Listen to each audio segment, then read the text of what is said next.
ప్రభువా, దినమెల్లా నీకు మొరపెట్టుచున్నాను, నన్ను కరుణింపుము.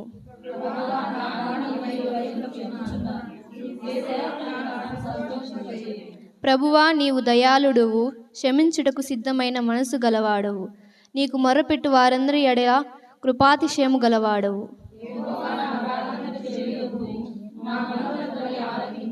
నీవు నాకు ఉత్తరమిచ్చువాడువు కనుక నా ఆపత్కాలమందు నేను నీకు మొర్రపెట్టుదను.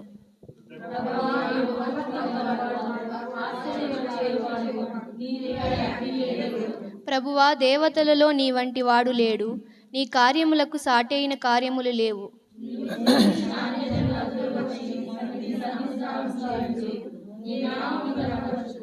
యెహోవా, నేను ఈ సత్యము అనుసరించి నడుచుకొనున్నట్లు నీ మార్గమును నాకు బోధింపుము. నీ నామమునకు భయపడునట్లు నా హృదయమునకు ఏకదృష్టి కలుగుజేయుము.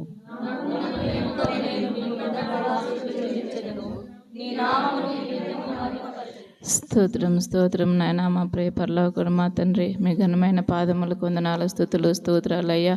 ఆశ్చర్యకరుడా మీకు స్తోత్రం స్తోత్రం నా తండ్రి, జీవం గల నా తండ్రి మీకు వందనాలయ్యా. నాయన గడిచిన తండ్రి ఆధారం అంటే ఈ ఆధారం వరకు తండ్రి మమ్మల్ని ఎంతగానో కాచి కాపాడు నా తండ్రి. మీరు ఎక్కల చాటును భద్రపరచుకొని నా తండ్రి, ఇంత మాత్రమే తండ్రి మమ్మల్ని నడిపించిన విధానం నడిచి మీకు స్తుతులు స్తోత్రాలయ్యా. నీ కృప లేనిది, మీ ప్రేమ లేనిది మేము ఉండలేము స్వామి. యేసయ్యా మీకు స్తోత్రాలయ్యా.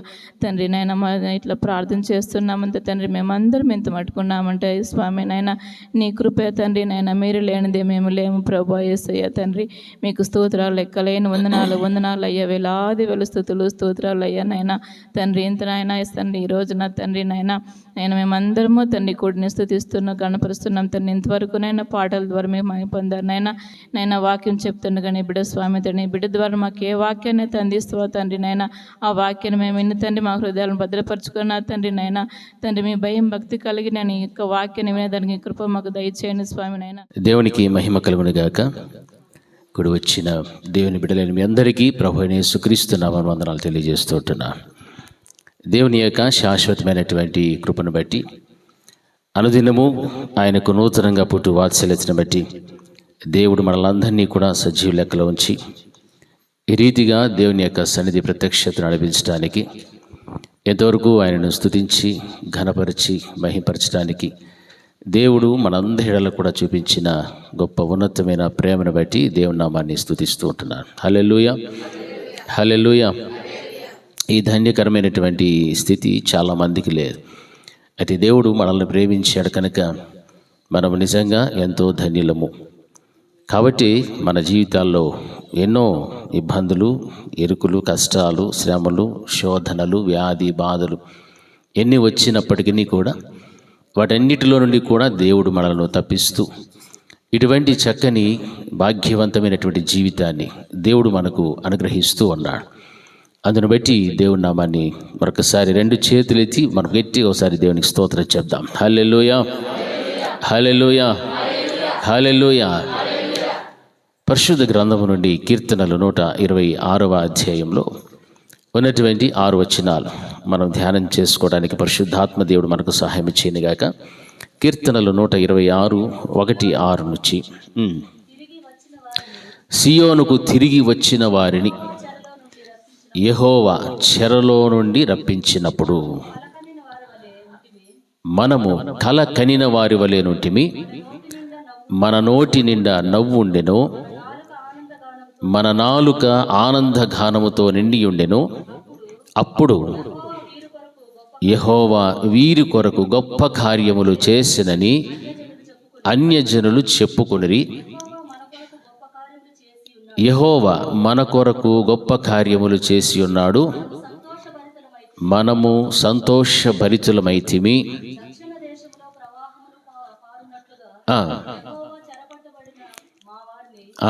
రప్పించుము.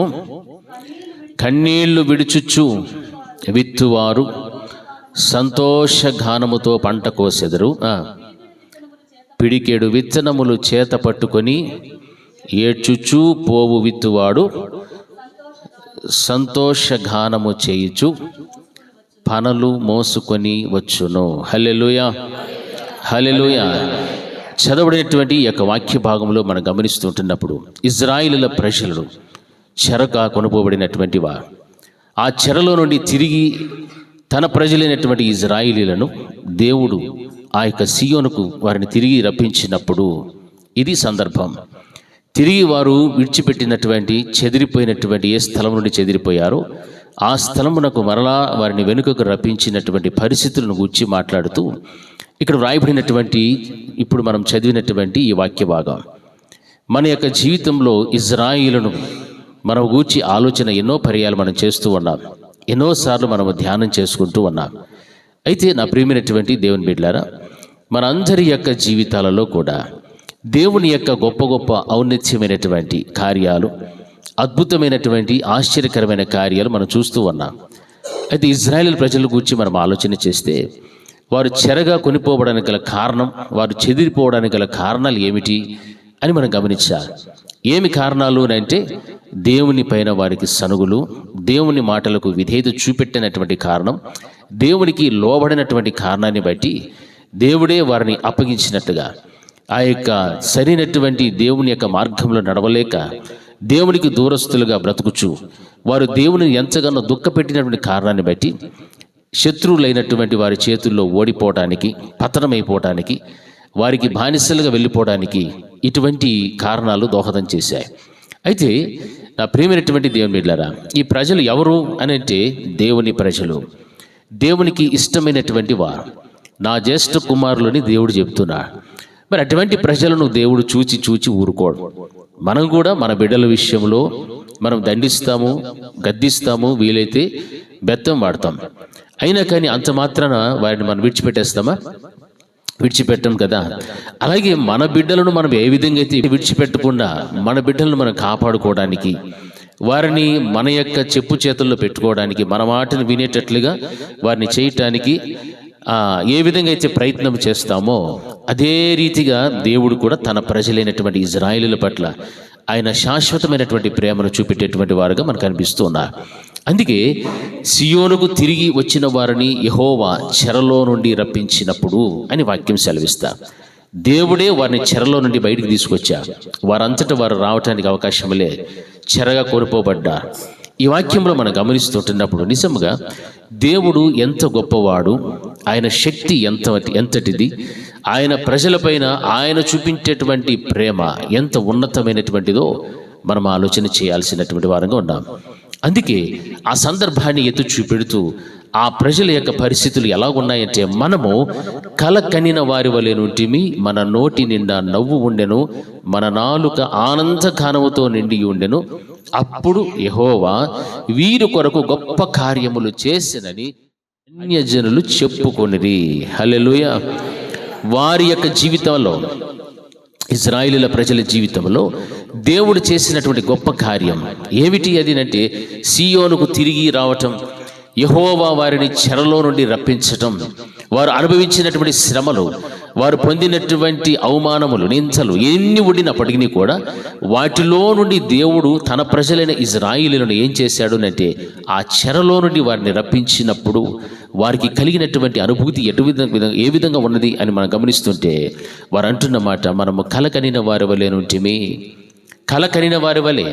మనకు కూడా రాత్రి వేళలో నిద్రపోయేటప్పుడు కళలు వస్తాయి. ఆ కళ వచ్చినప్పుడు ఉదయానికి మర్చిపోతాం, లేదా ఏదైనా 1-2 గుర్తుపెట్టుకుంటాం. అవునా కదా?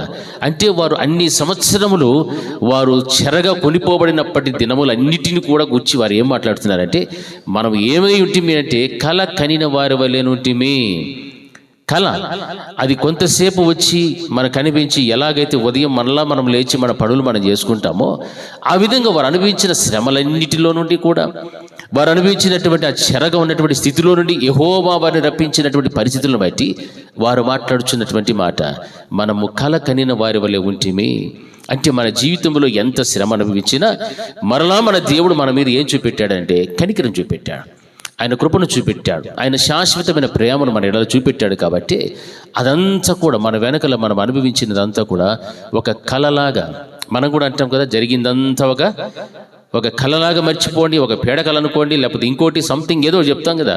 అలాగే ఈ ప్రజలు కూడా ఏమంటున్నాం, మనము కళ కనిన వారి వలె ఉంటిమి, మన నోటి నిండా ఏముండేనంటే నవ్వు ఉండెను. హల్లెలూయా, హల్లెలూయా. మన నోటి నిండా నవ్వు ఉండెను, మన నాలుక ఆనందగానముతో నిండి ఉండెను అని వాక్యం సెలవిస్తా.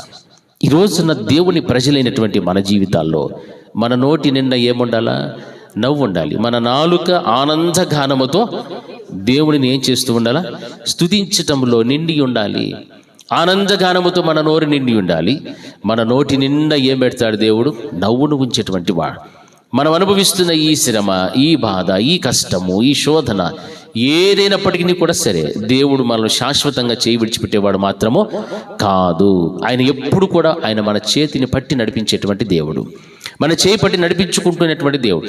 ఆయన కార్యమైనటువంటిది జరగడం ప్రారంభమైతే మనం అనుభవించిన శ్రమలు, మనం కార్చిన కన్నీరు, నీ ఒంటరి జీవితం, నీ యొక్క కుటుంబం, నీ యొక్క ప్రతి స్థితిగతిని అంతటిని కూడా దేవుడు మార్చినప్పుడు తిరిగి ఆ ప్రజలు ఎలాగైతే సీయోనుకు దేవుడు రప్పించాడో ఆ విధముగా నీవు పోగొట్టుకున్నటువంటి సంఘమునైనా, నీవు పోగొట్టుకున్న ఆత్మీయతనైనా, నీవు పోగొట్టుకున్న సంతోష సమాధానములు ఏమున్నప్పటికీ కూడా సరే, వాటిలోనికి మరలా నీ దేవుడు నిన్ను రప్పించినప్పుడు నీవు ఏమని సాక్ష్యం చెప్తావంటే, నేను ఒకప్పుడు ఎలా ఉంటున్నట్టే కల కనిన వారివని నేను ఉంటేని, నేను అనుభవించినటువంటి ఈ శ్రమ, ఈ బాధ, ఈ కష్టం అంతా కూడా ఒక్క క్షణములో నేను మర్చిపోయేటట్లుగా నా దేవుడు నా జీవితంలో ఎంత గొప్ప అద్భుతములు చేశాడు. ఈ మాటలన్నీ కూడా ఎవరు చెప్పుకుంటున్నారు తెలుసా? దేవుడు ఇటువంటి కార్యాలు చేసినప్పుడు యెహోవా వీరి కొరకు గొప్ప కార్యములు చేసెనని అన్యజనులు చెప్పుకొనిరి. హల్లెలూయా, హల్లెలూయా. అన్యజనులు చెప్పుకునేటంత గొప్ప గొప్ప మహిమగల కార్యాలు మనందరి జీవితంలో కూడా దేవుడు జరిగిస్తాడు. హల్లెలూయా, హల్లెలూయా. మనందరి జీవితాలు కూడా జరిగిస్తాడు. ఒక తల్లి గర్భమును దాల్చి 9 మాసములు ఆ బిడ్డను మోసి ప్రసవ వేదన పడి ఆ బిడ్డకు జన్మనిచ్చిన తర్వాత ఆమె మోసిన భారమంతటిని, ఆమె పడిన ప్రసవ వేదన అంతటిని కూడా ఏం చేస్తుందమ్మా? ఒక్క క్షణంలో మర్చిపోతుంది. హల్లెలూయా. ఆ తర్వాత దాని గురించి ఎవరైనా మాట్లాడతారా? ఎవరు మాట్లాడరు. కన్న తల్లి కూడా మాట్లాడుకోదు. కన్న తల్లే మర్చిపోతారు ఆ బాధనంతా కూడా. ఎంత శ్రమ అనుభవించినా, ఎంతగా ప్రసవ వేదన పడినా, ఆ బిడ్డను కన్న తర్వాత వెంటనే ఆ తల్లి పడిన వేదనంతటిని మర్చిపోయి ఒక్కసారిగా ఆమెకి ఏమొస్తుంది? సంతోషం వస్తుంది. హల్లెలూయా, హల్లెలూయా. సంతోషం ఆమె ఎదురు చూచింది. అందుకే ఆ సంతోషం పొందుకోవడం కోసం, ఆ ఆనందాన్ని పొందుకోవడం కోసమే తను జన్మనివ్వబోయేటువంటి బిడ్డను చూసుకోవడంలో ఉన్నటువంటి సంతోషాన్ని అనుభవించాలి అని ఎంత బాధనైనా, ఎంత ప్రసవ వేదన పడినా అందులో దాన్ని ఏం చేస్తుందంటే సహించుకుంటూ ఒక రోజు నా బిడ్డకు జన్మనిచ్చి ఎంత గొప్ప ఆనందాన్ని పొందుకోగలుగుతుందో, ఆ విధంగానే మనం ఏ విషయాలలో అయితే మనము వెనుకబడిపోయి, తప్పిపోయి, దేవునికి దూరస్తులైపోయి ఏమైతే పోగొట్టుకుంటూ ఉన్నామో ఆ పోగొట్టుకున్న వాటిలో నుంచి మరలా దేవుడు మనకు అందులో నడిపించాడు అనుకోండి, ఎంత సంతోషం ఉంటుంది తెలుసా? మనకు చాలా చాలా సంతోషంగా ఉంటుంది. హల్లెలూయా, హల్లెలూయా. అదే ప్రజల జీవితంలో మనం గమనిస్తున్నాం. ఇజ్రాయేల్లో వారిని యెహోవా సీయోనుకు మరలా వారిని చెరలో నుండి రప్పించినప్పుడు, ఈ రోజున ప్రతి మనుషుని యొక్క జీవితంలో కూడా ఒక చెర దేవునికి అవిధేయత చూపెట్టిన కారణం, ఆత్మీయతలు పతనమైపోవడానికి గల కారణాలు ఇజ్రాయేల్ ప్రజల్లో మనం చూస్తున్నాం. సనిగారు, గొనిగారు, అవిధేయత చూపెట్టారు. దేవుని మాటను విననొల్లనటువంటి ప్రజలు దేవుని యొక్క చేత ఎన్నుకోబడినటువంటి నాయకుల మాటలు విననొల్లనటువంటి ప్రజలు. అందుకే వారు చెరగా కొనిపోబడ్డారు. అయితే ప్రజలను దేవుడు మరలా ప్రేమించాడు. హల్లెలూయా. ఈ రోజున మనందరి జీవితాలను కూడా దేవుడు చూస్తూ ఉన్నాడు. మనందరి ఒక్కొక్క హృదయ అంతరంగాన్ని కూడా దేవుడు చూస్తున్నాడు. మనల్ని దేవుడు తిరిగి రప్పించినప్పుడు మనం అనుభవించిన శ్రమ, నిందలు, అవమానాలు ఎన్నో మనకున్నాయి. భార్యలు భర్తల ద్వారా ఎంతో వేదన పడుచు ఉన్నారు. భర్తలు భార్యల ద్వారా వేదన పడుచున్నారు. తల్లిదండ్రులు బిడ్డల ద్వారా, లేకపోతే బిడ్డలు తల్లిదండ్రుల ద్వారా, రకరకములైనటువంటి పరిస్థితుల్లో క్రైస్తవ కుటుంబం అనేటువంటిది వ్యవస్థ చాలా చిన్న భిన్నమైపోతుంది. ఆ రోజున ఇజ్రాయేల్ ప్రజలు శత్రువుల చేతికి చెరగా కొనిపోబడ్డారు. ఈ రోజున ఉన్నటువంటి ప్రతి క్రైస్తవుని యొక్క జీవితం కూడా చెరగా కొనిపోబడుతున్న పరిస్థితులు ఏమిటంటే, దేవునికి అవిధేయత చూపెట్టిన ఇజ్రాయేల్ను పోలినటువంటి ఆ కాలపు పరిస్థితులు ఎవరైతే ఉంటాయో వారు కూడా దేవుడు ఏం చేస్తున్నాడంటే, ఇటువంటి పరిస్థితుల్లో కొంతకాలం వారిని ఏం చేస్తాడు? చెరలో కొనిపోయినట్టుగా ఆ ప్రజలు కూడా ఏముంటుంది? తగినటువంటి పరిస్థితులు దేవుడు ఏర్పాటు చేస్తాడు.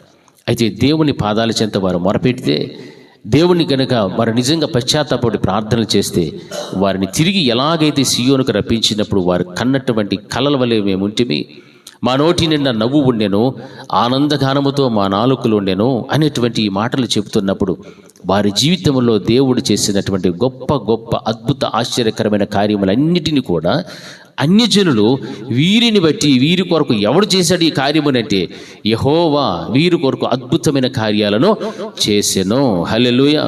వీరి కొరకు గొప్ప కార్యములు చేసినని అన్యజనులు చెప్పుకునేటువంటి ఆ గొప్ప ఉన్నతమైనటువంటి దేవుని కార్యాలు మన జీవితంలో కూడా మనం చూడగలుగుతాం. అయితే నా ప్రియమైనటువంటి దేవుని బిడ్డలారా, యెహోవా మన కొరకు గొప్ప కార్యములు చేసి ఉన్నాడు, మనము సంతోషభరితులమైతిమి. ఆయన గొప్ప కార్యాలు చేశాడు, అయితే మనము సంతోషభరితులమైతిమి. ఇజ్రాయేలీలు ఆ రోజున చెప్పుకుంటున్నటువంటి మాటలు ఈరోజు మన జీవితంలో దేవుడు ఎన్ని మేలు చేశాడు, ఎన్ని అద్భుతాలు, ఎన్ని ఆశ్చర్యకరమైన కార్యాలు చేశాడు, లెక్కలేనన్ని కార్యాలు చేశాడు. ఈ రోజుటికి మనము సజీవులుగా ఉన్నాము అని అంటే అది దేవుని యొక్క కార్యం, అది దేవుని యొక్క గొప్ప మహిమగల కార్యం. ఆయన ప్రేమ ఉంది కాబట్టి మనం ఇంకా భూమి మీద బ్రతుకుచూ ఉన్నాం, మనం పని చేసుకుంటున్నాము, ఆహారం తింటున్నాము, చక్కగా నడవగలుగుతున్నాము, వెళ్తున్నాము, అన్నీ చేస్తున్నాం. అయితే దేవుని యొక్క ప్రేమను ఈ రోజున చాలామంది ఇంకా గుర్తించలేకపోతున్నారు. దేవుని యొక్క ప్రేమను ఇంకను సంపాదించుకోలేని పరిస్థితుల్లో కూడా కొంతమంది జీవిస్తున్నారు. మనం అనుకుంటున్నాము మనకున్నవన్నీ కూడా మనల్ని కాపాడగలుగుతాయి, మనకున్నవన్నీ కూడా మనల్ని ముందుకు నడిపించగలుగుతాయని. కానీ ఒక్కనాటికి అవి ఏవి కూడా మనకు అక్కడికి రావు. కానీ మనకు నిత్యము నిరంతరము సదాకాలము మనతో తోడుగా ఉండేటువంటి ఎవరునంటే మన దేవుడే. హల్లెలూయా. మన దేవునికి ఎడబాటుగా మనము జీవించకూడదు. మన దేవునికి ఇష్టము లేనటువంటి లేకపోతే అవిధేయతతో కూడినటువంటి కార్యాలు ఏవి కూడా మన జీవితంలో ఉండకూడదు. అందుకే ఇజ్రాయెల్ ప్రజల గూర్చి ఆ రోజున అంత చక్కగా దేవుడు మాట్లాడుతున్నాడు. వారిని తిరిగి ఆయన క్షేమాన్ని ఇస్తున్నట్లుగా ఆ ప్రజలను తిరిగి రప్పించినప్పుడు, చెరలో నుండి వారిని రప్పించినప్పుడు జరిగినటువంటి ఈ సమాచారం మనం చూస్తే చాలా చాలా అద్భుత ఆశ్చర్యకరమైనటువంటి కార్యములు. హల్లెలూయా, హల్లెలూయా. అందుకే యోబు గ్రంథం 42:10 మనం చూస్తే అక్కడ ఒక వాక్యం ఏముంది? మరియు యోబు తన స్నేహితుల కొరకు తన స్నేహితుల నిమిత్తం ప్రార్థన చేసినప్పుడు యెహోవా అతని క్షేమస్థితిని మరలా అతనికి దయచేసెను. మరియు యోబునకు పూర్వము కలిగిన దానికంటే 2 అంతల అధికముగా యెహోవా అతనికి దయచేసెను. హల్లెలూయా, హల్లెలూయా. ఇక్కడ ఏమి కనిపిస్తుందంటే ప్రార్థన కనిపిస్తుంది. ఈ ప్రార్థనతో మనం ఏ కార్యమునైనా కూడా దేవుని ఎదుట నుండి సాధించుకోవచ్చు. నీవు ప్రార్థన చేసి నీవు సాధించుకోవచ్చు, నేను చేసి నేను సాధించుకోవచ్చు. దీంట్లో ఏ విధమైన సందేహమో లేదు. ఎవరికైనా సందేహం ఉందా? ఎవరు చెప్పట్లా. ప్రార్థనతో అసాధ్యమైనది ఏదైనా ఉందా? ఎంతమందికి లేదు? క్వశ్చన్ మీకు అర్థం కాల. పోనీ ప్రార్థన చేస్తే ఏ పని జరగదు అనేవాళ్ళు ఎవరన్నా ఉన్నారా? ఎవరు లేరు. సరే, అన్నీ జరుగుతాయి అనేవాళ్ళు ఒకసారి చేతులు చూపెట్టి స్తోత్రం చెప్పండి గట్టిగా. హల్లెలూయా, హల్లెలూయా. మరి ఎందుకు మనం ప్రార్థన చేయము? చేస్తున్నారా? మన సమస్యల కోసం, మనకున్నటువంటి బాధలను బట్టి, మన మీద పడుచున్న నిందలను బట్టి, అవమానములను బట్టి మనం ఏం చేయాలా? చెయ్యి. ప్రార్థన చేస్తే దానికి మించినటువంటి విజయవంతమైన కార్యం మరొకటి చూడవు. నీవు ప్రార్థన చేయము కాబట్టి మనకు వచ్చేటివన్నీ మన నెత్తి మీద వేసుకొని తిరుక్కుంటూ ఉంటాం, భారం. అందుకే యేసు ప్రభువు వారు ఏమన్నారు? ప్రయాసపడి భారము మోయుచున్న సమస్తమైన జనులారా రండి, నేను మీకు. ఏ వ్యక్తి అయితే పాప భారమును మోసుకుంటూ ఊర్లు తిరుక్కుంటున్నాడో, మందిరానికి వస్తున్నాడో, ఉద్యోగానికి వెళ్తున్నాడు, భారం మాత్రము ఎక్కడికి పోయినా అదే భారం. మందిరానికి వచ్చినా ఆ భారంతోనే, ఉద్యోగానికి పోయినా అదే భారము, ఈ ఏడన పోయినా అదే భారం. ఆ భారం మాత్రం విడిచిపెట్టే ప్రసక్తే లేదు. ఆ భారం మోసుకుంటున్నారు. ఎందుకు మోసుకుంటున్నారు? మీరు నా ఎద్దుకు వస్తే నేను మీకు ఏమిస్తా? విశ్రాంతిని కలుగు చేస్తా. ఆ విశ్రాంతిని కలుగు చేసేటువంటి ఆ దేవుని ఎద్దుకు నీవు రా, ఆయన వైపు నీవు తిరుగు. చెరలో ఉన్నటువంటి నిన్ను మరలా దేవుడు నిన్ను క్షేమస్థితికి తీసుకొని వస్తాడు. తన స్నేహితుల నిమిత్తం యోబు ఎలాగైతే ప్రార్థన చేయగలిగాడో, చేసినటువంటి ప్రార్థన ఫలితంగా దేవుడు అతనికి క్షేమస్థితిని మరలా అతనికి ఇచ్చేశాడు. అంతేకాదు కానీ తన పోగొట్టుకున్నటువంటి దాన్ని అంతటిని కూడా ఏదైనా ఒకటైనా విడిచిపెట్టాడా దేవుడు? ప్రతి దానిని కూడా ఆయన ఏమి కలిగి ఉన్నో దానికి అంతటికి కూడా రెండంతల అధికముగా ఆయనకు దయచేసినటువంటి దేవుడు. హల్లెలూయా. మనం ఈరోజు నన్ను చింతిస్తున్నాం, అయ్యో నాకు ఇది పోయింది అది పోయిందని. ఏమీ సమస్య లేదు. నువ్వు దేవుని పాదాల చెంత కనిపెడితే నీవు పోగొట్టుకున్న దానికంటే రెండింతల దీవెన ఆశీర్వాదము నీకు దేవుడిస్తాడు. హల్లెలూయా, హల్లెలూయా. ఆ విధంగా మనం విశ్వాసంతో వెళ్ళిపోవాలి ముందుకు, అంతేగాని సమస్య వచ్చిందని సమస్యనే చూసుకొని ఉండకూడదు. సమస్య వస్తాయి, నాకు వస్తుంది, నీకు వస్తుంది, అందరికీ వస్తాయి సమస్యలు. ఎవరికి వస్తాయి మన సమస్యలు? మనుషులకే కదా వచ్చేది. చెట్లకి పొట్లకి వస్తాయా? రావు. ఎవరికి వచ్చేది సమస్యలు? మనకే. మనకు వచ్చినప్పుడు మనం ఏం చేసుకోవాలి? ఆ సమస్యలను బట్టి ఎవరికి? దేవునికి మనం ప్రార్థన చేసేటువంటి వారుగా మనం జీవించాలి. అప్పుడే దేవుని యొక్క మహిమగల కార్యాలు యోబు జీవితంలో జరిగినట్లుగా మన జీవితంలో కూడా దేవుడు ఖచ్చితంగా చేస్తాడు. హల్లెలూయా, హల్లెలూయా. అదే వాక్యం అంటుంది, వారిని చెరలో నుండి యెహోవా వారిని మరలా వెనుకకు రప్పించినప్పుడు, సియోనుకు రప్పించినప్పుడు వారి నోటి నిండా నవ్వు ఉండెను, మేము కలగనిన వారి వలె ఉంటిమి, మా నాలుక ఆనంద గానముతో నిండి ఉండెను. ఈ పరిస్థితులు దేవుడు తీసుకొని వస్తాడు. ఈరోజు నా నోటి నిండా నవ్వు లేక, వారి నాలుకల నిండా దేవునితో కూడినటువంటి ఆనంద గానము లేక ఎంతోమంది బిడ్డలు అల్లాడిపోతూ ఉన్నారు. ఎంతోమంది కృంగిపోయిన పరిస్థితుల్లో ఉన్నారు. ఎంతోమంది కన్నీరు కారుస్తూ జీవిస్తూ ఉన్నారు. మరి వారి నోటి నిండా ఉండాల్సిన నవ్వు ఏమైపోయాది? వారి నాలుకలు ఆనంద గానముతో ఉండాల్సినటువంటి నాలుకలు ఏమైపోయాయి? ఈ రోజున అటువంటి పరిస్థితుల్లో ఎంతమంది బిడ్డలు విలవిలలాడుతున్నారు? ఎన్ని కుటుంబాలు అటువంటి పరిస్థితుల్లో ఉన్నాయి? అంటే ఇంకా చెరలో ఉన్నామేమో. ఆ చెరలో నుండి మనం బయటికి రప్పించేటువంటి వాడు యెహోవా. ఆయనను గనుక మనం నమ్ముకుంటే, ఆయన పదాల చెంత మనం కనుక ప్రార్థన చేస్తే, పశ్చాత్తాపముతో గనుక మనం వేడుకుంటే, మన ఆత్మను కుమ్మరించగలిగిన వారమైతే నిజంగా మన నోటి నిండా దేవుడు ఏం పెడతాడు? నవ్వును పెడతాడు. మన నాలుకలు ఆనంద గానముతో నిండి ఉండేటట్లుగా దేవుడు చేయగలుగుతాడు. మనం అనుభవించిన శ్రమ, బాధ, నింద, అవమానములన్నిటినీ కూడా ఒక కలవలే దేవుడు దాన్ని ఏం చేస్తాడు? తుడిచిపెట్టేస్తాడు. హల్లెలూయా. అప్పుడు మన జీవితంలో దేవుడు చేసిన గొప్ప గొప్ప అద్భుత ఆశ్చర్యకరమైన కార్యములను బట్టి అన్యజనులు మన గురించి ఏం చెప్తాడు? యెహోవా వీరి కొరకు గొప్ప కార్యములు చేశాను. హల్లెలూయా. యెహోవా వీరి కొరకు గొప్ప కార్యములు చేసినని చెప్పుకుంటారు, కానీ వీరు ఏదో చేసి ఏమో చేసి అట్లా వచ్చారని మాత్రం రాదు. ఎందుకంటే మన పక్షమున నిలవబడి మన జీవితం పట్ల దేవుడు గొప్ప కార్యాలు చేసేవాడు ఆయనే. కాబట్టి అన్యజనుల మధ్య కూడా మనల్ని బలమైనటువంటి సాక్షులుగా దేవుడు నిలబెట్టుకుంటాడు.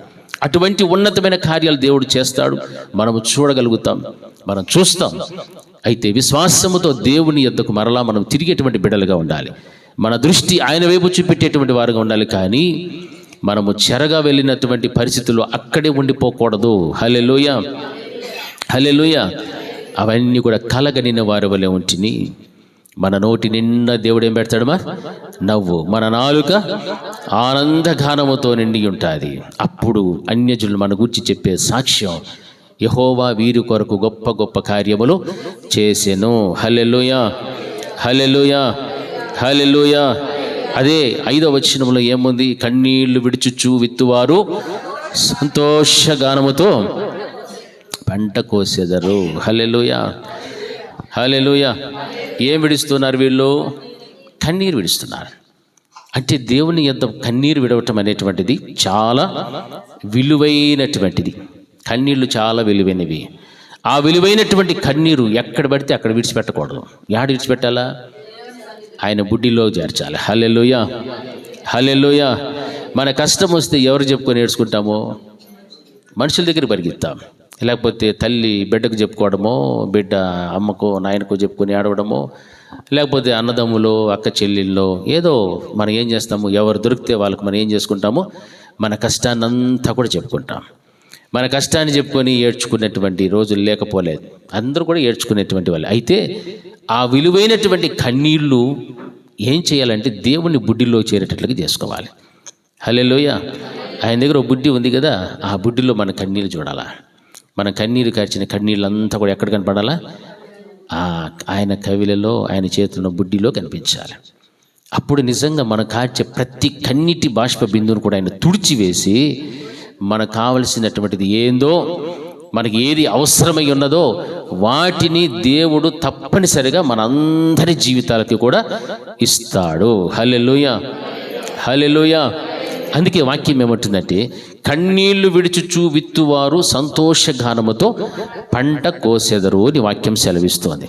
అంటే కృంగిపోయినటువంటి హృదయములతో, వాక్యం సెలవిచ్చిన రీతిగా కుంగిపోయిన హృదయాలతో నమ్మకముతో విత్తనాలు ఎలా వేయాలంటే, వేదనాపూరితమైనటువంటి ప్రార్థన చేసినప్పుడు, కృంగిపోయిన స్థితిలో, ఒంటరి జీవితంలో మనము జీవిస్తున్నప్పుడు వేదనతో కూడినటువంటి ప్రార్థన అన్న విత్తనములు కనుక మనం వేస్తూ దేవుని సన్నిధిలో గడుపుతూ ఉంటే, నీవు వేసినటువంటి ఆ ప్రార్థన విత్తనములన్నీ కూడా ఒక రోజున ఏమవుతాయంటే, ఆ ప్రార్థన దేవుని యొద్ద నుండి పునరుద్ధానాన్ని, పునరుద్ధీకరణ, ఆ తర్వాత పునరుజ్జీవమును, ఆశ్చర్యమైనటువంటి కార్యములైనటువంటి పనులను అది జరిగించగలుగుతాది. హల్లెలూయా. నీవు కన్నీళ్లు కారుస్తూ విత్తేటువంటి విత్తనం, ఏ విత్తనం విత్తుతున్నావు? నీ ఆత్మీయ జీవితం కోసమో, నీ కుటుంబం కోసమో, నీ యొక్క వ్యక్తిగత జీవితం కోసమో, లేకపోతే దేని కొరకైతే నువ్వు విత్తుతూ ఉన్నావో, కన్నీరు విడుచుచు విత్తుతూ ఉన్నావో, ఆ విత్తేటువంటి ఆ యొక్క కన్నీళ్లతో కూడినటువంటి విత్తనమును దేవుడు చూచి ఒక రోజున నీ వ్యక్తిగత జీవితంలో ఏం చేస్తాడంటే, పునరుజ్జీవాన్ని, పునరుద్ధరణను, ఆశ్చర్యకరమైన పనులను ఆయన జరిగించేటువంటి దేవుడుగా మన మధ్య సంచరించగలుగుతాడు. హల్లెలూయా. అప్పుడు నీ నోటి నిండా ఏముంటుంది అంటే, నవ్వు ఉంటుంది. హల్లెలూయా. నీ నోటి నిండా నవ్వు ఉంటుంది. నీ నాలుక ఆనంద గానముతో ఏం చేస్తుంది? నిండి ఉంటుంది. హల్లెలూయా. రెండు చేతులు చెప్పాలి, హల్లెలూయా, హల్లెలూయా. మరి మన పరిస్థితులు, మనం చేస్తున్న ప్రార్థన, నీవు అడుగుచున్నటువంటిది ఏంటో దేవుడు ఎరుగుచి ఉన్నటువంటి దేవుడు ఆయన చూస్తూ ఉన్నప్పుడు, నీ వ్యక్తిగత జీవితంలో నీవు విత్తేటువంటి విత్తనం, ఏ విత్తనం విత్తుతున్నావు? కన్నీరు కారుస్తూ ఏ విత్తనాలు విత్తాలో, దేవుని చిత్తమునకు అనుకూలముగా నీవు చేసే ప్రార్థన, ఆ ప్రార్థన ఎలా ఉండాలంటే, కన్నీరు కలిపి నీవు ప్రార్థన చేస్తూ ఉన్నప్పుడు నీవు విత్తేటువంటి ప్రతి ప్రార్థన విత్తనం అంతటిని కూడా దేవుడు చూచి ఒక రోజున నీ జీవితంలో ఏం చేస్తాడంటే, పునరుజ్జీవాన్ని ఇస్తాడు, పునరుద్ధీకరణ చేస్తాడు. ఆయన యొక్క అద్భుతమైన ఆశ్చర్యకరమైన కార్యాలు నీ పట్ల జరిగించడానికి ఆయన సిద్ధంగా ఉంటాడు. హల్లెలూయా. అదే నీవు చేయవలసినటువంటి కార్యం. నీ వ్యక్తిగత జీవితంలో, కుటుంబంలో ఎన్నో పర్యాయాలు ఓడిపోయిన పరిస్థితులు నీకు ఉండొచ్చు. ఎన్నో పర్యాలు దేవునికి దూరం అయిపోయి, దేవుని యొక్క స్థితిగతులను ఎరిగి కూడా ఆయన నీ పట్ల ఎంత శాశ్వతమైన ప్రేమ చూపెట్టేటువంటి వాడు.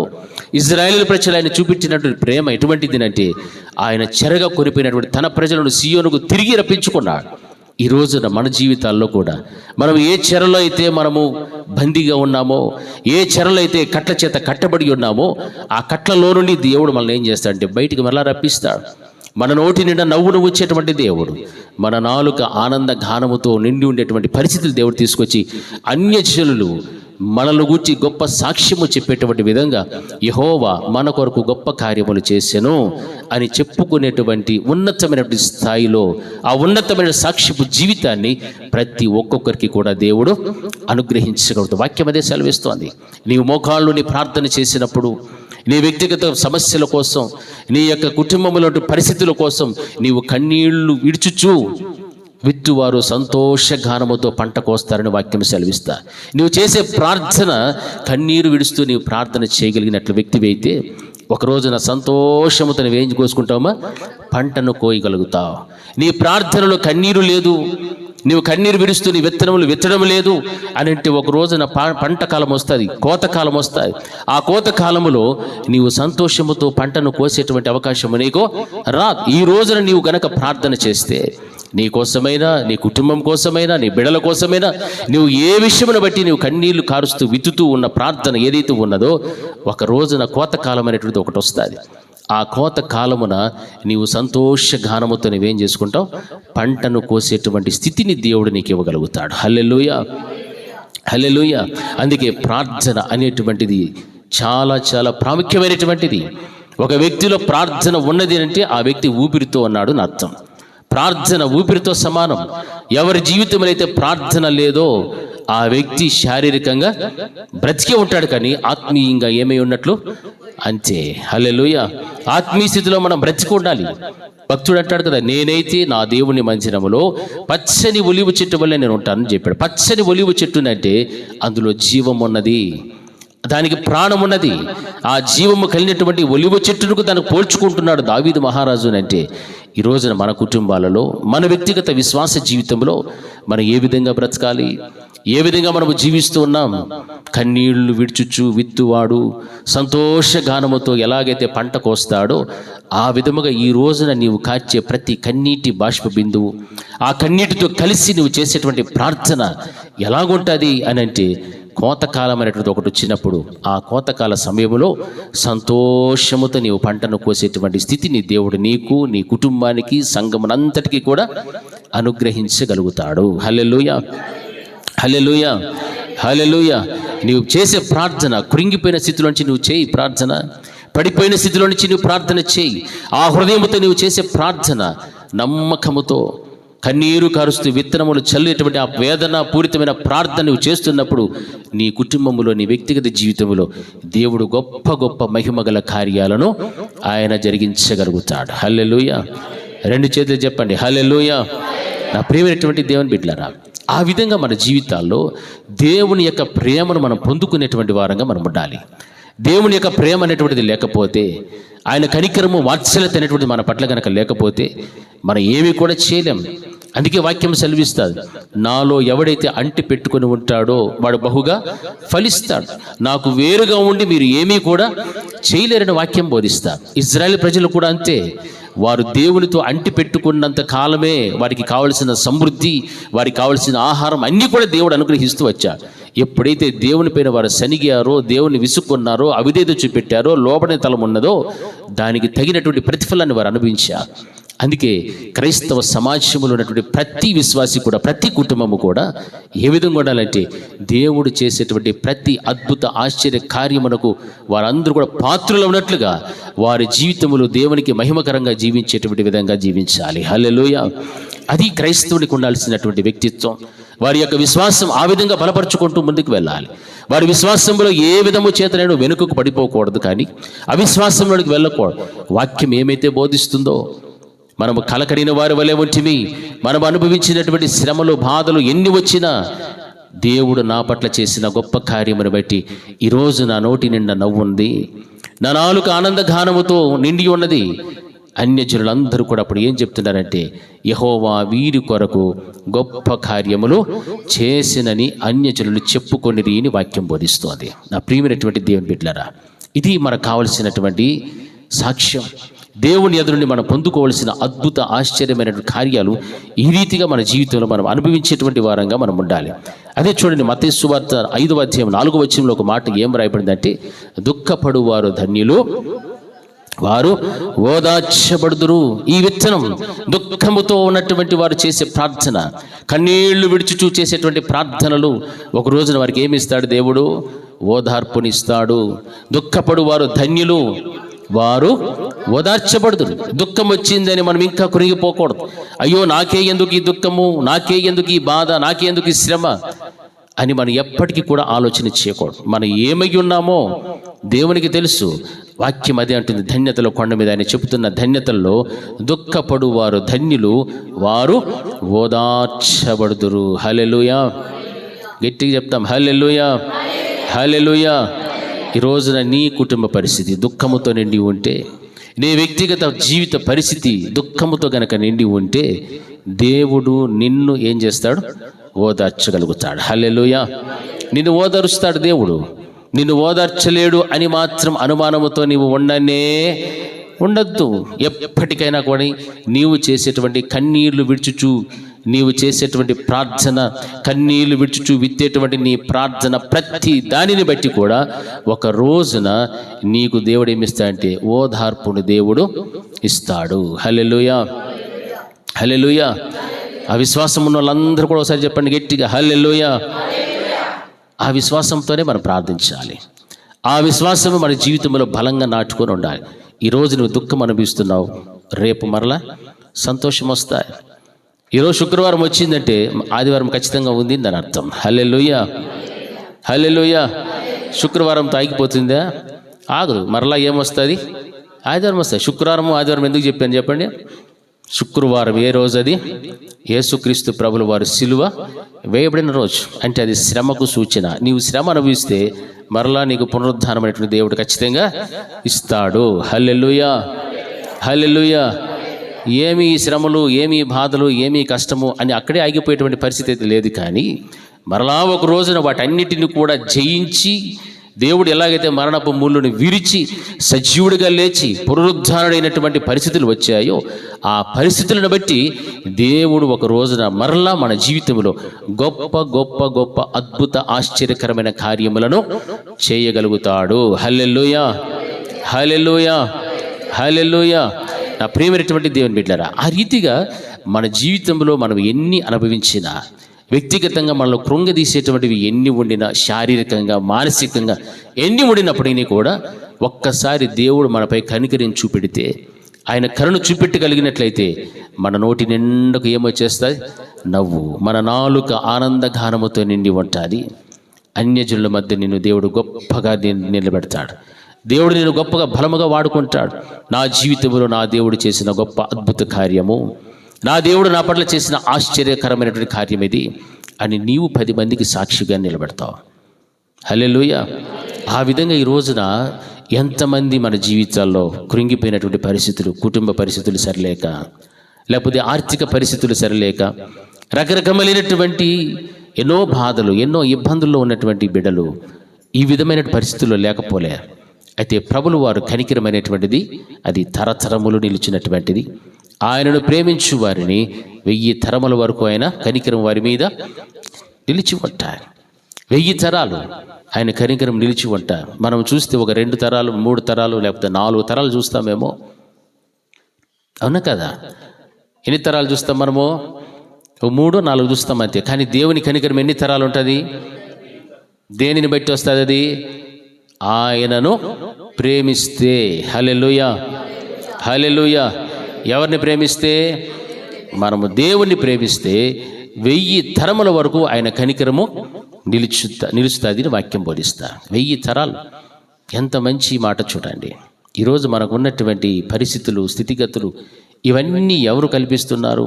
ఈరోజు మనం ఆనందంతో ఉన్నాం, మన నోట్లో నవ్వు ఉంది, మనకు 5 ఏళ్ళు నోట్లోకి వెళ్తున్నాయి, ఆరోగ్యం ఉంది, వ్యాపకాలు ఉన్నాయి, వ్యాపారాలు ఉన్నాయి, చేసుకోవడానికి బలం ఉంది, ఆరోగ్యం ఉంది, శక్తి ఉంది, అన్నీ ఉన్నాయి. ఇవన్నీ కూడా ఎవరు ఇచ్చారమ్మా? ఏం చాలామంది సైలెంట్ కూడా. ఎవరు ఇచ్చారు? అంతేనా? మీ సౌండ్. అన్నీ ఇచ్చిన దేవుని ఎట్లా చెప్పాలి మనమా? బాగా ఘనంగా చెప్పాలి. ఎవరు ఇచ్చారు ఇవన్నీ? అందుకే ఒక మాట ఉంది, స్తుతి నీ గతిని. నువ్వు నోరు తెరిచి స్తుతిస్తే కదా నీ గతిని మారుస్తాడు దేవుడు. ఆయన మహోన్నతుడు, మహనీయమైన స్థలంలో ఉన్నటువంటి వాడు. ఆయన నీ కొరకు, నా కొరకు ఆ మహిమగల రాజ్యాన్ని విడిచిపెట్టి తన్ను తాను రిక్తుడుగా చేసుకొని మానవ దీన దేహమును ధరించి మనందరి పాపముల కొరకు ఆయన ఏమైనవాడు? చనిపోయి మరణించి రక్తమును చిందించి ఆ రక్తము ద్వారా మనందరినీ కూడా కొన్నటువంటి వాడు, కడిగినటువంటి దేవుడు. అటువంటి దేవుడు ఇచ్చిన ఈ భాగ్యవంతమైన జీవితాన్ని బట్టి ఎంత కృతజ్ఞతగా ఆయన స్తుతించాలంటే అంత కృతజ్ఞత చెల్లించాలి. అయినా మనలో ఇంకా చలనం లేకుండా ఏదో మత్తుగా, మొద్దులుగా అట్లా గనక ఉన్నామంటే మనం ఏం లేని వాళ్ళము? కృతజ్ఞత లేని వారము. హల్లెలూయా, హల్లెలూయా, హల్లెలూయా, హల్లెలూయా. సువార్తమ్మ బాగా 2 చేతులు దేవుని వైపు చూపెట్టి మరి చెప్తాను. హల్లెలూయా. అందులో ఒక దుఃఖం ఉంది, ఆ తల్లిలో ఒక దుఃఖం ఉంది. దుఃఖపడు వారు ధన్యులు, వారు వారి బిడ్డల కోసము ఆమె ఏడవని రోజు లేదు. ఏం కారణం అంటే అందరు బిడ్డలు బాప్తిసం తీసుకొని మరలా చెరలోకి వెళ్ళిపోయినటువంటి వారు. హల్లెలూయా. చెరలో ఉన్నారు. ఆ చెరలో ఉన్నటువంటి తమ బిడ్డల కొరకు ఆ తల్లి చేస్తున్న ప్రార్థన ఎంత అంత కాదు, ప్రతిరోజు కన్నీరు కారుస్తూ ప్రార్థిస్తారు. వాక్యం అంటుంది, దుఃఖపడు వారు ధన్యులు, వారు ఓదార్చబడుతారు. ఒకరోజు వస్తుంది మీరు చేసే ప్రార్థన, మీరు విత్తుతున్న ఈ కన్నీటి విత్తనములు కోతకాలం వస్తాయి. కోతకాలం వచ్చినప్పుడు పంట మీ చేతికి వచ్చేస్తుంది. హల్లెలూయా, హల్లెలూయా. మీ కోతకాలం కోసం మీరేం చేయాలంటే నిరీక్షణతో ప్రార్థన చేయండి. విత్తనాలు విత్తారు, విత్తిన వెంటనే పంట చేతికి రాదు. దానికంటూ ఒక సమయం ఉంది. 3 మాసాలు, 6 మాసాలు, లేకపోతే ఒక సంవత్సరము ఒక్కొక్క పంటకు ఒక్కొక్క సమయం ఉంది. ఆ సమయం ఉన్నప్పుడు ఆ కోత కాలం వచ్చినప్పుడే నీ చేతికి దేవుడు ఏమిస్తాడు? పంటను కోసేటువంటి స్థితిని ఇస్తాడు. హల్లెలూయా, హల్లెలూయా, హల్లెలూయా. నేను ఎన్నిసార్లు చెప్పినా కొన్ని మొండి చేతులు లేలా. హల్లెలూయా. మన చేతికి ఏం రావాలా? ఏం కొయ్యాలా? నీవు ఏం కొయ్యాలా? ఏమంటారా? నేను తెలుగులోనే మాట్లాడుతాను. ఇది వీళ్ళని అడుగుదాం మా వాళ్ళని. ఏం కొయ్యాలి? నిలమా పంట కొయ్యాలా? మీరెవరు వ్యవసాయం చూసినట్లే చేసినట్లే. కోతకాలం వస్తే ఏం కోస్తామో? కోత అంటే కోయడమే. హల్లెలూయా. చేతిలో కొడుగులు పెట్టుకొని కోసినామంటే మనం పడిన కష్టం, మనం కన్నీరు కారుస్తూ విత్తినటువంటి విత్తనములు ఒక రోజున ఏమయ్యావి? ఎదిగాయి, ఫలించాయి, గింజలు వచ్చాయి, ఫలాలు వచ్చాయి, పువ్వులు కాసాయి. ఇవన్నీ కూడా మనం చూస్తే వీటన్నిటిని బట్టి కూడా హల్లెలూయా ఒక రోజున ఆ పంట నీ చేతికి వస్తే నీ నోటి నిండా ఏముంటుంది? నవ్వు. నీ నాలుక నిండా ఆనందగానముతో నిండిపోతుంది.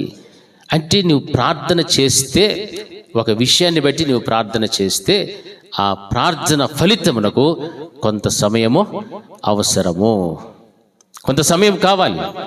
అది పంట చేతికి వచ్చేంత కాలం నీకు కావాలి. అప్పుడు ఆనందముతో సంతోషముతో నువ్వేం చేస్తావు? ఆ పంటను కోసుకోగలుగుతావు. హల్లెలూయా. అది వాక్యంలో మనం గమనిస్తున్నటువంటిది. అందుకే కొరింథీయులకు రాసిన 2వ పత్రిక 9వ అధ్యాయం 6వ వచనంలో కూడా ఒక మాట వ్రాయబడింది. ఏమో చదవం అది. కొరింథీయులకు రాసిన 2వ పత్రిక 9వ అధ్యాయం 6వ వచనం. కొంచెముగా విత్తువాడు కొంచెముగా పంట కోయును, సమృద్ధిగా విత్తువాడు సమృద్ధిగా పంట కోయును చెప్పవచ్చు. హల్లెలూయా. నువ్వు కొంచెం ప్రార్థన చేస్తే కొంచెమే నీ చేతికి వస్తుంది దీవెన. ఆ కోత కాలం ఎలాగైతే వస్తుందో దేవుని దీవెన కాలం అనేటువంటిది ఒక రోజు ఉంది. ఆశీర్వాద కాలం, దీవెన అనేటువంటిది నీకు సంక్రమించాలి అని అంటే నీవు ఎలా చేయాలి ప్రార్థన? అంటే సమృద్ధిగా నీవు ప్రార్థన చేయి. ఒక వ్యవసాయకుడు తన భూమిని దున్ని కష్టపడి సేద్యము చేసి విత్తనములు వేసిన తర్వాత ఆ విత్తనములు ఎదిగి ఫలించాలి అని అంటే ఏం చేయాలా? కొంచెమే వేస్తాడా? ఎక్కువగా వేస్తాడా? ఎక్కువ విత్తనాలు వేస్తాడు. ఆ ఎక్కువ విత్తనాలు ఎందుకు వేస్తాడంటే అధికముగా సమృద్ధిగా ఆ పంట తన చేతికి రావాలి. ఆ పంట చేతికి రావాలి కాబట్టి ఎక్కువగా విత్తనాలు విత్తుతాడు. వాక్యం అదే సెలవిస్తోంది. కొంచెముగా విత్తువాడు కొంచెంగానే పంటకు వస్తాడు, కానీ సమృద్ధిగా విత్తువాడు సమృద్ధిగా పంటను కోయను. హల్లెలూయా. నీవు 5 నిమిషాలు ప్రార్థన చేస్తే 5 నిమిషాలకు తగిన ఆ పంటే వస్తుంది.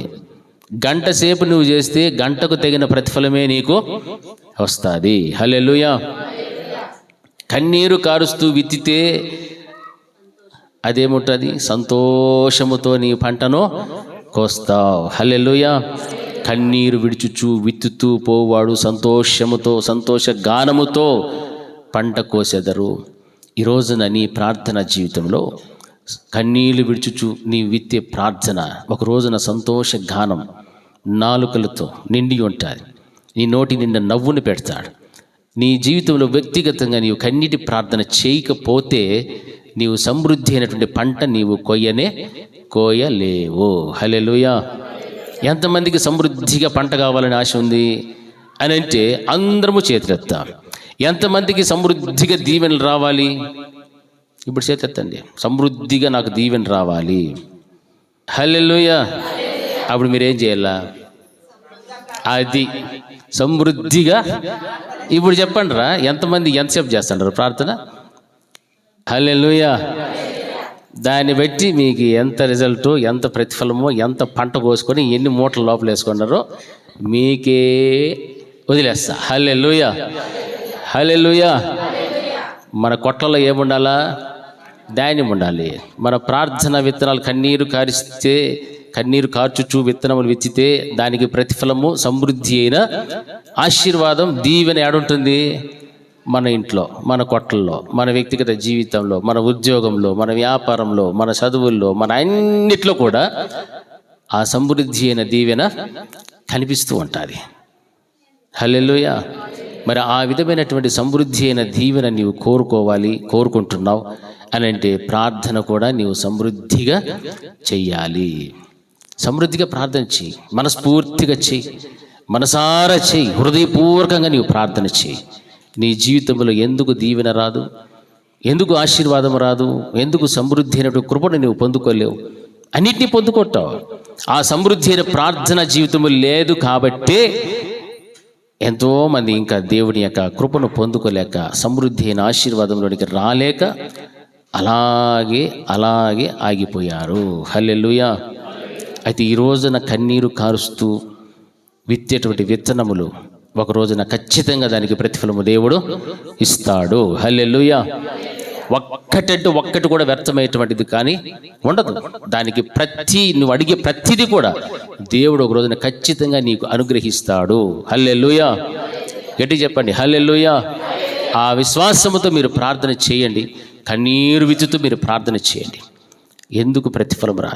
ఒక వ్యవసాయకుడు కన్నీరు విడుస్తూ పంటలో విత్తనాలు వేస్తున్నప్పుడు, కోతకాలం వచ్చినప్పుడు ఎలాగైతే సమృద్ధి అయిన పంటను కోసుకుంటున్నాడో, ఆ విధంగానే ఆత్మీయ జీవితంలో కూడా మనం కన్నీరు కార్చి ప్రార్థన చేస్తే ఆ చేసిన ప్రార్థనకు ప్రతిఫలముగా దేవుడు సమృద్ధి అయిన దీవెన, ఆశీర్వాదం, ఆత్మీయత, ఆర్థికం అన్నిటిని కూడా మనకు సొంతము చేస్తాడు. హల్లెలూయా. మరలా ఎవరు ప్రేయర్ రిక్వెస్ట్ పెట్టుకొని రారు ముందరికి. నా కాలు నొప్పి, చేయి నొప్పి, తలకాయ నొప్పి, ఈ నొప్పి, ఆ నొప్పిని ఎవరు కానీ ముందుకి రారు. నాకు ఆర్థిక ఇబ్బందులు లేకపోతే అది ఇదిని కూడా ఎవరు దేవుని దగ్గరికి రారు. ఎందుకంటే నువ్వు ఆల్రెడీ నీ వ్యక్తిగతంగా రహస్యంగా నీ దేవుడికి నువ్వేం చేస్తున్నావు అన్నీ చెప్పేశావు. హల్లెలూయా. చెప్పి వచ్చేంత వరకు కూడా అడుగుతూనే ఉండాలి, కనిపెడుతూనే ఉండాలి. గోజాడు, మొరపెట్టు, ఏడ్చు. నీకు భాష రాకపోతే పరిశుద్ధాత్మ దేవుడు నీకు సహాయం చేస్తాడు. వశింపశక్యము కాని మూలుగులతో చెయ్యాలి. హల్లెలూయా. హల్లెలూయా. కొంతమంది అనుకోవచ్చు నాకు ప్రార్థన చేసేది రాదు. లేదు, నువ్వు నోరు తెరు.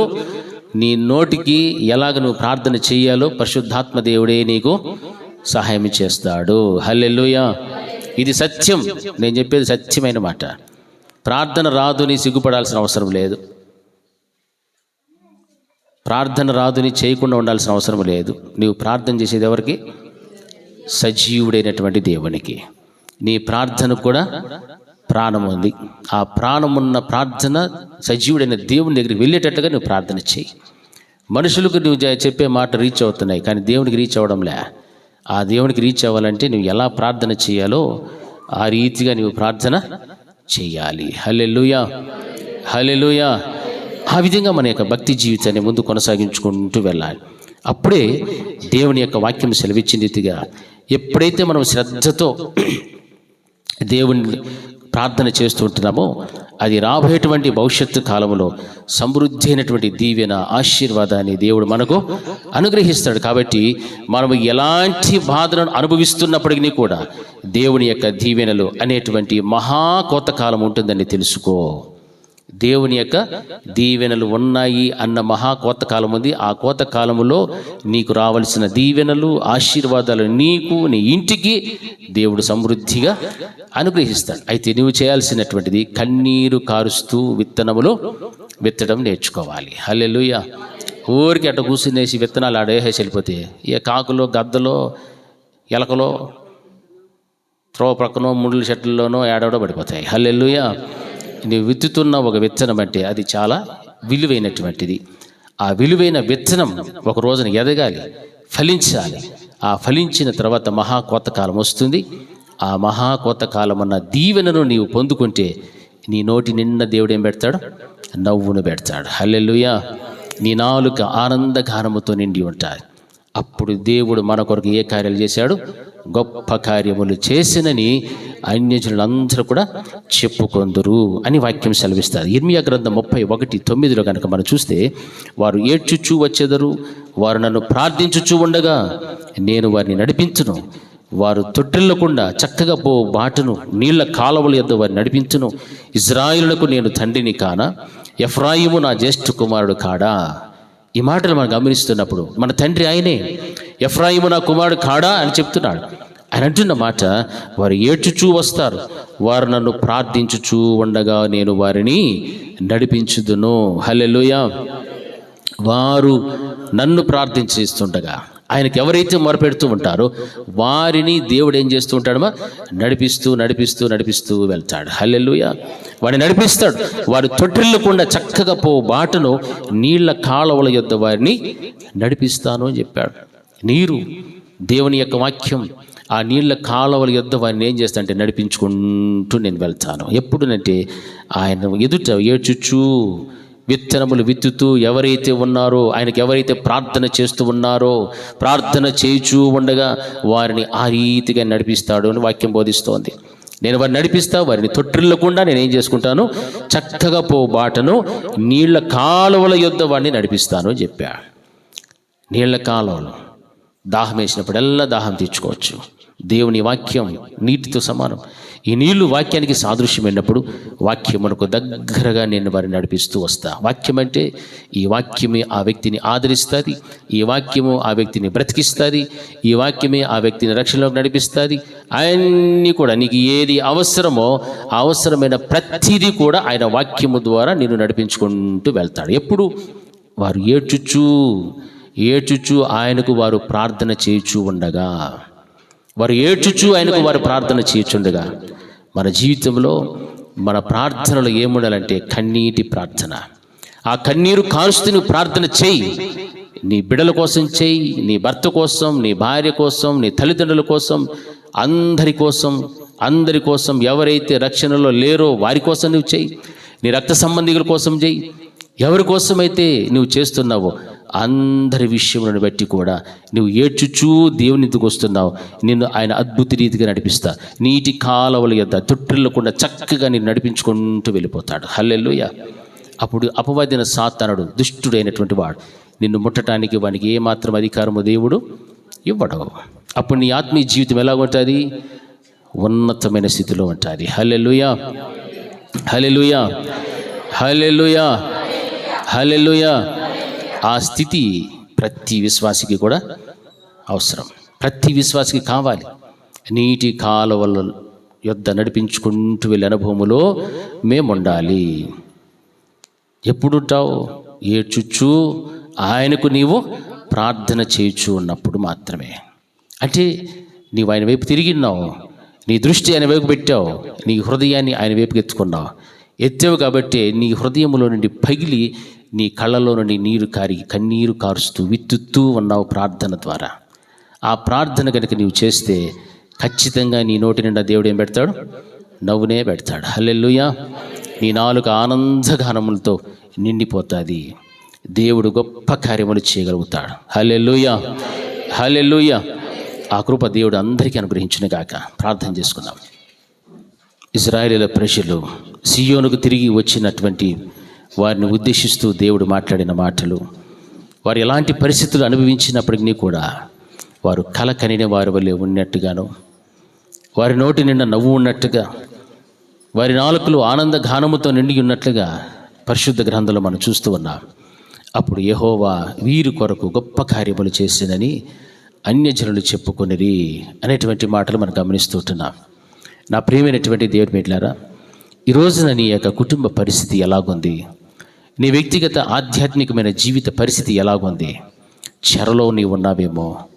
ఆ చెరలో నీవు అనుభవిస్తున్న బాధ, నీవు అనుభవిస్తున్న నిందలు, అవమానములు, కష్టం, అనారోగ్యం, ఆర్థికం, ఏ ఇబ్బందులతో నీవైతే ఇబ్బంది పడుచున్నావో ఆయన నిన్ను మరలా వెనుకకు రప్పించగలుగుతాడు. ఆయన నిన్ను మరలా వెనుకకు రప్పించినప్పుడు నీ నోటి నిండా నవ్వు ఉండెను. మనము కలగనిన వారి వలె ఉంటిమి, మన నాలుక ఆనంద గానముతో నిండి ఉండెను అన్నటువంటి గొప్ప సాక్ష్యం అన్యజనుల ద్వారానే నీవు నీ కుటుంబం పొందుకోవచ్చు. అయితే ఈ రోజున వాక్యము సెలవిచ్చిన రీతిగా వారు ఏడ్చుచూ నా యొద్దకు వచ్చినప్పుడు, వారు నన్ను ప్రార్థించుచూ ఉండగా నేను వారిని నడిపిస్తా. వారు తొట్టిల్లకుండా చక్కగా పో బాటను నీళ్ల కాలువల యొద్ద వారిని నడిపిస్తాను. ఇశ్రాయేలులకు నేను తండ్రిని కానా? ఎఫ్రాయిము నా కుమారుడు కాడా అని దేవుడు చెప్తున్నాడు. ఈరోజు మనకందరికీ కూడా తండ్రి ఆయనే. ఆయన మనకు తండ్రి అయి ఉన్నాడు. మనమందరం ఆయన కుమారులము, కుమార్తెలము. మనల్ని ఒక్క నాటికి కూడా ఆయన విడిచిపెట్టేటువంటి వాడు మాత్రం కాదు. మళ్ళీ ఎన్నటికి కూడా ఆయన చేపట్టి నడిపించేవాడే. శాశ్వతమైన ప్రేమతో మనల్ని ప్రేమించేటువంటి దేవుడు ఆయన. అటువంటి శాశ్వతమైన ఉన్నతమైన ప్రేమను పొందుకుంటున్నటువంటి మనము మనకున్న శోధనలు ఎదిరించటానికి, సాతానును ఎదిరించటానికి, మన శరీరమును జయించటానికి కన్నీరు కాచుచు నీ విత్తే విత్తనం అది ఒక రోజున మహా కోతకాలంగా మార్చేటువంటి దినం వస్తుంది. నీ విత్తే ప్రతి ప్రార్థన విత్తనానికి కూడా ఆ కోతకాలమున్న దీవెన, ఆశీర్వాదం, విడుదల, సంతోషం, సమాధానం నీవు ఏమైతే అడుగుచున్నా వాటి అన్నిటిని కూడా సమృద్ధిగా పొందుకునేటువంటి ఆ ఉన్నతమైన స్థితిని దేవుడు నీకు అనుగ్రహిస్తాడు. వాటిని పొందుకునేటట్లుగా నీ హృదయమును ఆయన వైపెత్తు, నీ కనుదృష్టి ఆయన వైపు చూపు. నీవు ప్రార్థన చేయి, ఉపవాసముతో కన్నీరు కారుస్తూ నీవు ప్రార్థన చేయగలిగినట్లయితే దేవుడు నిన్ను కనికరించగలుగుతాడు. మహోన్నతుడైన మా తండ్రి, మీ శాశ్వతమైన ప్రేమను బట్టి మీకు స్తోత్రములు చెల్లిస్తూ ఉంటున్నా. ఇంతవరకు ప్రభా మా అందరితో కూడా మీరు మాట్లాడిన మీ అమూల్యమైన జీవపు మాటలను బట్టి మీకు స్తోత్రములు తండ్రి.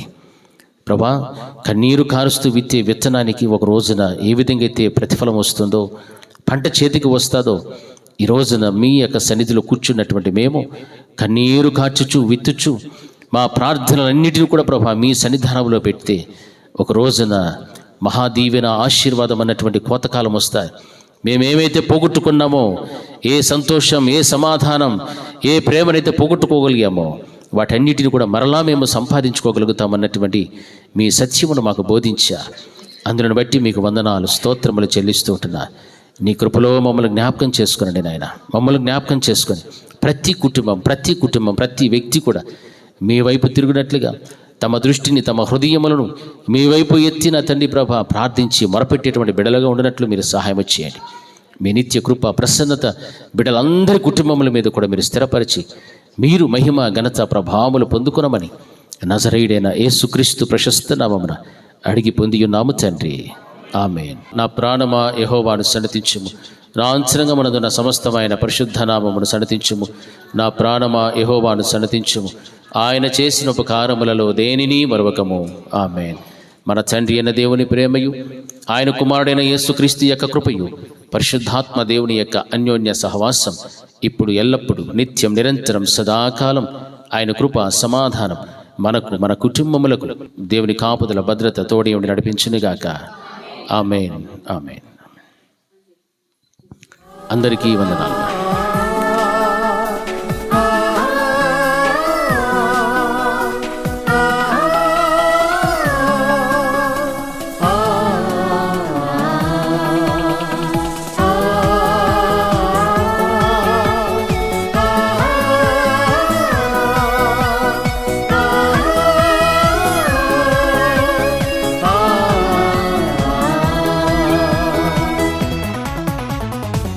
అద్భుతముల కొరకు ఆశించుచున్నాము, నీకసాధ్యమేది లేనే లేదు యేసయ్యా. అద్భుతముల కొరకు ఆశించుచున్నాము, నీకసాధ్యమేది లేనే లేదు యేసయ్యా.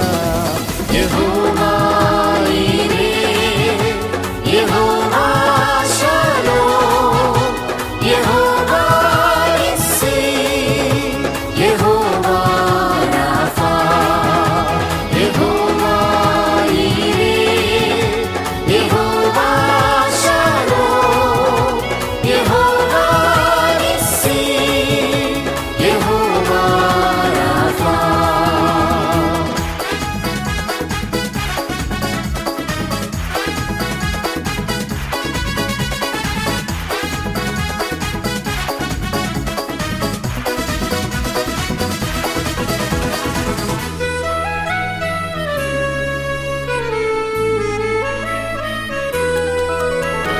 వాగ్దానములు చేయువాడా, నమ్మదగిన దేవా, వాగ్దానములు నెరవేర్చుటకు శక్తిగల దేవుడవు. వాగ్దానములు చేయువాడా, నమ్మదగిన దేవా, వాగ్దానములు నెరవేర్చుటకు శక్తిగల దేవుడవు. మాట తప్పని వాడవు, మార్పులేని వాడవు,